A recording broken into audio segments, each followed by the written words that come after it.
بوست في منتهى قلة الادب والسفالة اللي شفتها في حياتي، ومنتهى التنمر، ومنتهى اللي بجد اللا انسانية.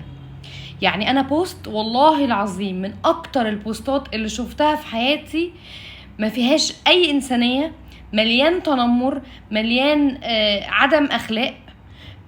انا ما شفتش كده والله العظيم، من بدري ما شفتش كده. وبوست انتشر ولف الفيسبوك كله، والمصيبة ان في ناس وهي نشراه وهي شايفة ان هو عادي جدا ومفهوش اي مشاكل، عادي بيهزروا بيضحكوا ايه ده، ايه ده، احنا وصلنا لكده. منتهى اللا انسانية، ناس بتشير وخلاص من غير ما تفكر الموضوع ده ممكن يوجع حد ولا لأ.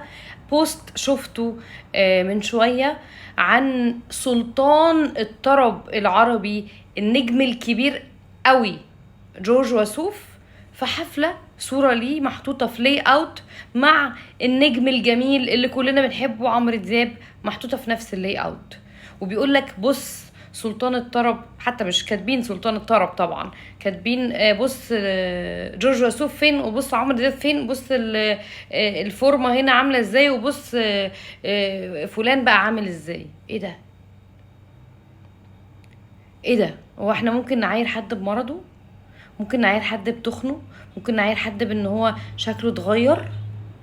انتوا فاكرين نفسكم هتفضلوا صغيرين؟ هتفضلوا امامير؟ هتفضلوا حلوين وشكلكم حلو؟ مش عايزه اخوف حد، بس انت معرض للي انت بتعمله في الناس ده، معرض له بكره، معرض له بكره. لان كتير جدا من الاوقات بيكون المرض مش اختياري. انا معاكو ان في ساعات كتير جدا الناس بتبقى مهمله في صحتها او كذا او كذا، ما بتكلمش على افراد معينه وما بتكلمش على حد باسمه.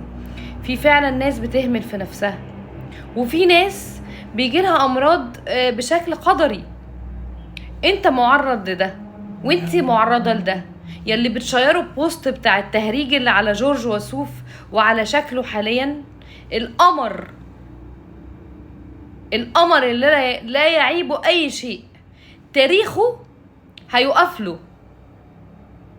الراجل ده تاريخه هينصفه في يوم من الايام، وهتقولوا رندا قالت تاريخ الراجل ده هينصفه.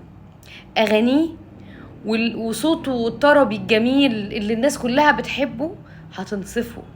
الراجل ده التاريخ هيفضل يذكره طول العمر. كنت عاملة فيديو في حب جورج وسوف من حوالي سنة، بكرة ان شاء الله هنزله لكم ريبوست وهشيره، يا ريت تتفرجوا عليه. اللي عرفني واللي متابعني عارف ان انا من فانز جورج وسوف، طول عمري بسمع اغانيه، حافظه اغانيه عن ظهر قلب. اتمنى بس ان احنا ناخد بالنا واحنا بنشير بوستات شبه كده، نخاف على نفسنا من بكره، نخاف على نفسنا من ان ده ممكن يلف ويرجع لنا، نخاف على نفسنا من ذنوبنا اللي بنشيلها من شير بوستات شبه كده، من حاجات ممكن توجع صاحبها لما تتشير.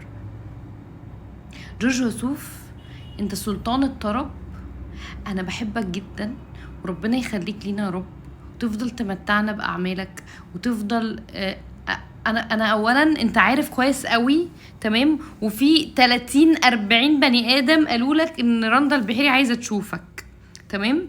فبعد اذنك لو سمحت لما يوصلك الفيديو ده زي الفيديو اللي فات ما وصلك،